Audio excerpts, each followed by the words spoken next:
Hello good morning. आप लोग कैसे होंगे? स्वस्थ और बढ़िया ही होंगे। तो चलिए आज हम स्टार्ट करने वाले हैं एक्सेल का कुछ बेसिक फार्मूला जो कि हमेशा यूज होने वाला फार्मूला है। तो चलिए सबसे पहले स्टार्ट करते हैं। एक्सेल को ओपन करेंगे। ओपन करने के बाद आज हम सबसे पहले कौन कौन से फार्मूलों को पढ़ेंगे। टोटल यानी सम, एवरेज, मिनिमम, मैक्सिमम, काउंट, यानी 5 फार्मूलों को आज पढ़ना सीखेंगे। तो सबसे पहले मान लीजिए हमारा एक सब्जेक्ट है और मार्क है उसमें। तो अब यहाँ पे जैसे मान लीजिए टोटल को कैसे निकालना होता है। सबसे पहले हम इक्वल का सिंबल लगाएंगे। सिंबल लगाने के बाद कोष्टक छोटा वाला ओपन करेंगे, क्लोज करेंगे। उसके बाद इसके बीच क्लोज कर ओपन करेंगे और बीच ओपन ओपन करेंगे, क्लोज करेंगे। फिर बीच में जाएंगे। फिर लेंगे B2 से B2 से B8 तक। तो हम मतलब कि B2 और B8 का मतलब यही होता है कि B2 ये वाला कालम है, B3 ये कालम है, B4 ये है, B5 ये है। मतलब कि ये सेल है। B2 B1 B3 B4 ये एक सेल है। तो जैसे ही हम B2 आप हम चाहेंगे चाहे B2 B8 हम यहाँ पे रेंज को डायरेक्टली दे सकते हैं, नहीं तो हम सेलेक्ट भी कर सकते हैं। जैसे यहाँ से यहाँ तक हम सेलेक्ट कर देंगे B2 से B8 तक।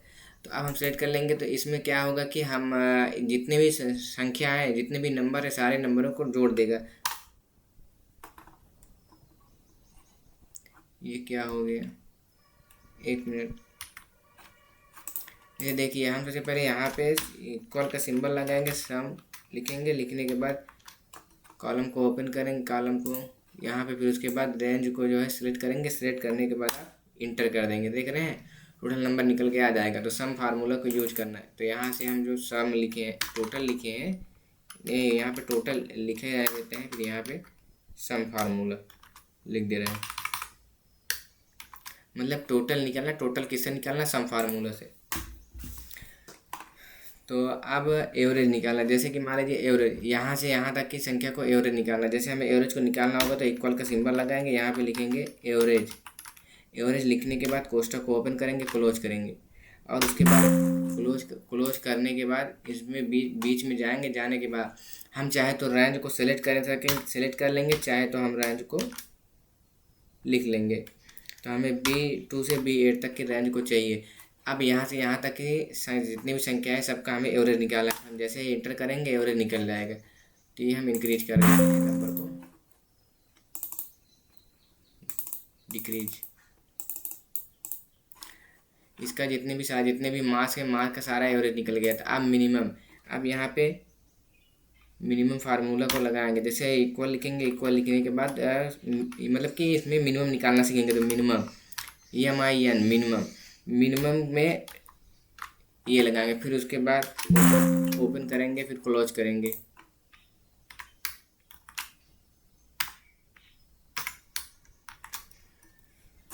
ओपन किए, फिर क्लोज किए। और फिर उसके बाद मिनिमम को निकालना है। मतलब कि जितने में मार्क है, मार्क में जो सबसे मिनिमम संख्या, जो सबसे छोटी संख्या होगी उसको निकालेगा। तो यहाँ से लेके यहाँ तक कि हम रेंज को सेलेक्ट कर देंगे। सेलेक्ट करने के बाद इंटर दबाएंगे। तो इसमें जितने भी मिनिमम संख्या है, सारा मिनिमम जितने भी मिनिमम संख्या है वो जो भी इसमें से जो भी मिनिमम मतलब छोटी छोटी संख्या को इसमें निकाल के देगा। तो इसमें सबसे छोटी संख्या है 78, मतलब कि 78। अब मैक्सिमम, ऐसे ही मैक्सिमम इक्वल का सिंबल लगाएंगे, यहाँ पे लिखेंगे MAX मैक्स। उसके बाद कोष्टक को ओपन करेंगे, क्लोज करेंगे। फिर उसके बाद यहाँ से यहाँ तक की रेंज को सिलेक्ट करेंगे, इंटर करेंगे। इसमें सबसे बड़ी संख्या मतलब 95, 70 सबसे छोटी संख्या है, 95 सबसे बड़ी संख्या है, मतलब मिनिमम और मैक्सिमम। अब काउंट, जैसे ही इक्वल का सिंबल लगाएंगे, फिर यहाँ पे लिखेंगे काउंट। काउंट लिखने के बाद कोष्टक को ओपन करेंगे, फिर क्लोज करेंगे। फिर उसके बाद बीच में वैल्यू देंगे। तो यहाँ से लेके B2 से लेके B8 तक। अब यहाँ पे इनमें से जितनी भी मतलब नंबर हैं, मतलब ये काउंट जो है केवल नंबरों को गिनता है, न कि अक्षर को, न कि खाली सेल को। तो देखिए इंटर करेंगे, जितने भी नंबर थे B2 से लेके B8 तक, सारे नंबर 7 नंबर थे। तो वो 7 नंबर को काउंट कर दिए। तो हमेशा मतलब किसी भी फंक्शन, जैसे हो गया टोटल, एवरेज, मिनिमम, मैक्सिमम, ये सभी फंक्शन में इक्वल लगाकर सबसे पहले यूज किया जाता है। तो सम, एवरेज, मिनिमम, मैक्सिमम, काउंट, इतने फार्मूलों को आप लोग यूज करना सीखें। तब तक मिलते हैं नेक्स्ट वीडियो में, और फिर नेक्स्ट वीडियो में और अच्छी तरह से इसको फिर बताएंगे।